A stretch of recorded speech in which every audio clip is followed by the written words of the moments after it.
याचाच अर्थ प्रयत्नानेच यश मिळते किंवा परमेश्वराची कृपा मिळवण्यासाठी प्रयत्न करणे आवश्यक आहे. हे हाय, नमस्कार मंडळी. कसे आहात सगळे? मजेत ना? मजेतच राहिले पाहिजे. मी श्रद्धाच ब्लॉग या माझ्या यूट्यूब चॅनलवरती तुमचं सगळ्यांचं स्वागत आहे. आज मंगळवार आहे, तर आता घरातली पूजा करून इथे जवळच एक गणपती बाप्पाचं मंदिर आहे, तर तिथे आम्ही दोघंजणं दर्शनासाठी जाणार आहोत. तर बघूयाच आपण. तर आम्ही इथे घराच्या जवळच गणपती मंदिर आहे तिथे जात आहे. तर आम्हाला तिथून एका ठिकाणी जायचं आहे. सो आम्ही आता बाईकने तिथे जात आहे. तर हे आहे उंबऱ्या गणपती धायरीमधला.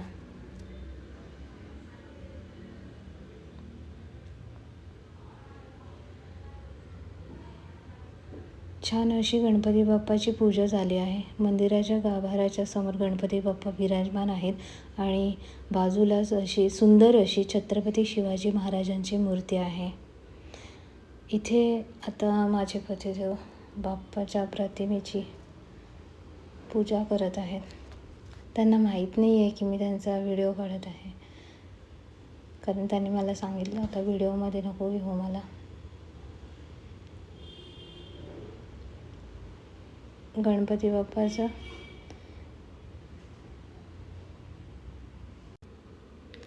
बाजूलाच अजून एक गणपती बाप्पाची छोटी मूर्ती आहे आणि त्यामागे महालक्ष्मी देवीचा फोटो आहे. इथे महाराजांना पण नमस्कार केला. त्यानंतर मीही बाप्पाचं दर्शन घेतलं आणि महाराजांचंही दर्शन घेतलं आणि आम्ही निघालो घरी जाण्यासाठी. तर घरी जाण्याआधी आम्ही इथे नाश्ता केला आहे. तर ह्यांनी घेतला आहे इडली सांबार आणि मी घेतला आहे मसाला डोसा. आता आम्ही इथे एका ठिकाणी जाऊन मग डिरेक्टली घरीच जाणार आहोत. तर आम्ही आता गणपती बाप्पाचं दर्शन घेऊन घरी आलो आहोत आणि आम्ही आता बाहेरूनच नाश्ता करून आलो आहे. तर त्याच्यामुळे दुपारच्या जेवणामध्ये मी आता मेथीचे पराठे करणार आहे. तर मी तुम्हाला आता त्याची रेसिपी दाखवणारच आहे. त्याआधी मी तुम्हाला एक नवीन गोष्ट मी घेतली आहे. ती म्हणजे जे मी आता शूटिंग करते आहे, तर त्याच्यासाठी मला ते ट्रायपॉड लागणार होतं. ते मी कालच खरेदी केलं. तर कारण की ना मी जेव्हा असं रेसिपी करत होते किंवा पहिला शूट करत होते ना, तेव्हा मला सारखं ना ह्यांना त्रास द्यायला लागत होता की कॅमेरा असा पकडा तसा पकडा. तर त्याच्यामुळे ना खूप त्रास होत होता. त्याच्यामुळे म्हटले ट्रायपॉड घ्यावा, जेणेकरून मी माझं एकटीचं असं शूट करेन. रेसिपीचं असेल किंवा बाकीच्या काही शूट असेल तर मी एकटीनंच करेन. त्याच्यामुळे तो ट्रायपॉड घेतला. तर हे अशा पद्धतीने ट्रायपॉड आहे. डिझीटेकचं ट्रायपॉड घेतला आहे मी. तर त्याला असं विथ वायरलेस रिमोट पण आहे. ते अशा पद्धतीने आहे.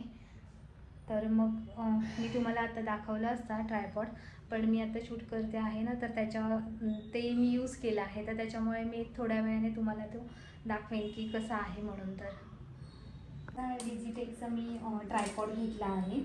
तर इथे ना मी कालच खरेदी केला आहे तर हा जो रिमोट होता त्याचा वायरलेस रिमोट ना, तर ते चालत नव्हतं. तर ते आता आम्ही मगाशी गणपती मंदिरात गेलो होतो ना, तेव्हा येता तिथे शॉपमध्ये गेलो. इथे बाजूलाच शॉप आहे आमच्या मोबाईलचं, तर तिथूनच हा ट्रायपॉड मी खरेदी केला आहे. तर ते त्याच्यामध्ये त्या रिमोट्समध्ये सेल जो होता ते चालू नव्हता. तर त्याच्यामुळे त्यांनी आत्ता त्याच्याकडे अवेलेबल नाही म्हणून त्यांनी तो रिमोट आहे तो ठेवून घेतला आहे. तर तो संध्याकाळपर्यंत मला देणार आहे. आणि हे असं आपण ह्याच्यामध्ये मोबाईल सेट करून इथे असं आपण सेट करून त्याच्यामध्ये मोबाईल हे करून सेट करून तो असं व्यवस्थित मूव ऑन करू शकतो आणि जसं आपल्याला पाहिजे तसं आपण हे ॲडजस्ट करू शकतो कॅमेरा. आणि इथे त्याला सेल्फी स्टिक पण आहे, सगळंच आहे. आणि असं जेणेकरून आपल्याला जशी आपल्याला त्याची उंची लागेल रेसिपी करताना किंवा शूट करताना, तर त्या पद्धतीने आपण हे असं करू शकतो. आणि इथून ती सेल्फी स्टिक आहे, तर ती सांगते केवढी मोठी आहे ती. खूप हार्ड आहे ती, म्हणजे नवीनच असल्यामुळे हे इतकं असं सिंपल आहे. तुम्हाला आता ते ट्रायपॉड दाखवता माझ्या हातातून ते निसटलं म्हणजे जे सेल्फी स्टिक आहे तिथे ते लॉक आहे वरती, तर ते लॉकच माझ्या हातामध्ये आलं होतं. तर मी ते व्हिडिओ स्टॉप करून ते लॉक करून घेतलं पुन्हा. ते सेल्फी स्टिकची जी स्टिक आहे ती मी पुन्हा तिथं लॉक करून घेतली आणि आता व्यवस्थित. मी घाबरले 2 मिनिटासाठी की बिघडलं वाटतं म्हणजे, पण नाही, व्यवस्थित आहे. तर आपण आता मी म्हटले मगाशी की मेथीचे दुपारच्या जेवणामध्ये मी मेथीचं पराठा करणार आहे. तर आता ते मी मेथीचा पराठा कसा करणार आहे ते मी तुम्हाला त्याची रेसिपी दाखवणार आहे. सो चला तर मग किचनमध्ये आपण जाऊया.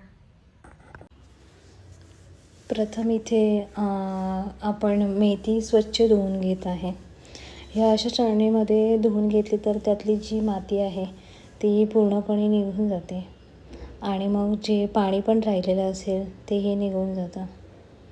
त्याला कोरड करण्यासाठी एक थोडा वेळ ठेवून द्यायचा.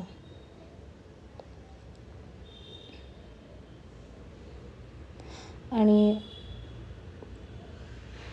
ही अशी स्वच्छ धुवून घेतली आहे मेथी. आता मी इथे गव्हाचं पीठ घेतलं आहे आणि त्याच्यामध्ये बेसन ॲड करत आहे. तर मी तुम्हाला प्रमाण सांगते की 3 वाट्या जर गव्हाचं पीठ घेतलं तर 1 वाटी बेसनाचं पीठ घ्यायचं आहे.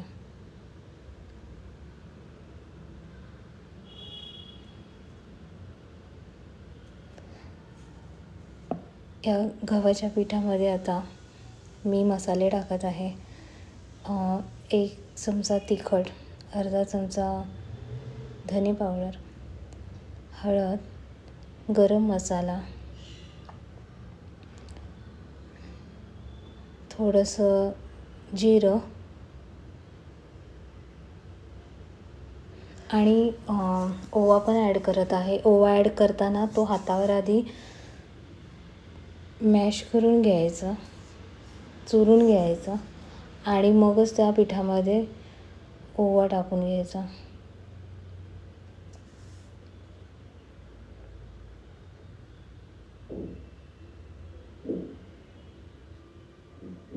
आणि इथे मी आता चवीनुसार मीठ ॲड करत आहे.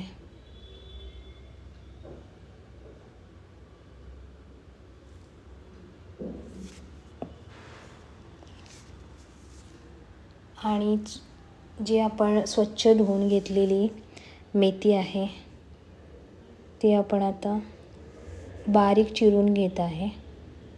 जेवढी तुम्हाला बारीक चिरता येईल तेवढी ती बारीक चिरून घ्यायची.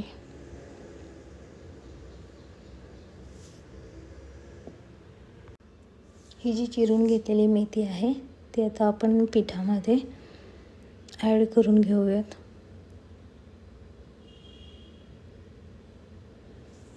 आणि ती आता सगळ्या पिठामध्ये मिक्स करून थोडं थोडं पाणी टाकून पीठ आपण आता मळून घेऊया.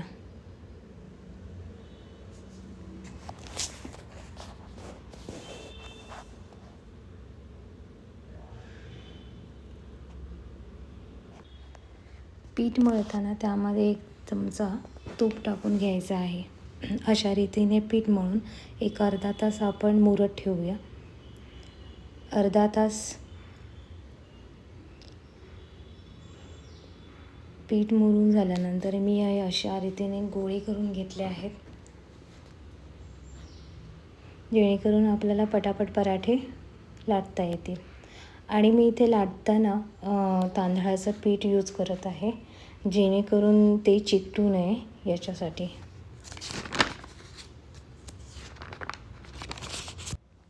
आणि एक सांगते, तुम्ही कोणताही पराठा करा त्यामध्ये तेलाचा वापर नाही करायचा. कारण काय होतं ना, तेल जेव्हा हवेच्या संपर्कात येतं ना तेव्हा ऑक्सिडाईज होतं आणि ते काळं पडतं. त्यामुळे पोळी भाजताना किंवा कणिक मळताना पण तुपाचा वापर करायचा. आणि आपण ह्यामध्ये ना मिरची, आलं, लसूण बारीक करून म्हणजे खलबत्त्यामध्ये बारीक करून किंवा मिक्सरला बारीक करून पण टाकू शकतो. मी इथे नाही टाकलं कारण की मी तिखट मसाला वापरला असल्यामुळे मी ठेचा नाही टाकला, तर तुम्ही टाकू शकता याच्यामध्ये. आणि माझा पराठा आता एक रेडी झाला आहे. तो आता आपण पॅनमध्ये टाकूया आणि त्याला दोन्ही बाजूने खरपूस असं भाजून घेऊया.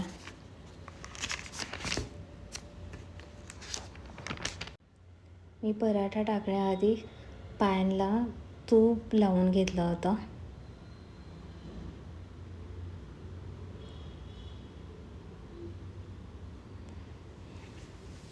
एका बाजूने आता शेकलं आहे, तर त्याला आता पलटी मारत आहे. आणि आता दुसऱ्या बाजूनेही त्याला प्रॉपर शेकू देऊया. अशा रीतीने हा आपला एक पहिला पराठा तयार होतो आहे.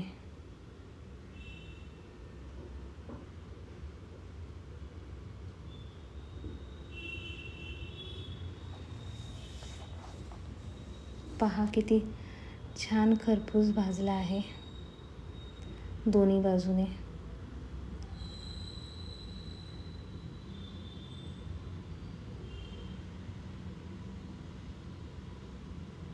गॅस मिडियमच ठेवायचा जेणेकरून तो पराठा व्यवस्थित शिजला जाईल आणि खरपूस पण होईल.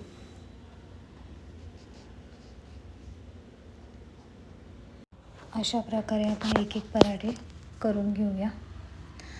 आणि हे आपले पराठे आता रेडी आहेत.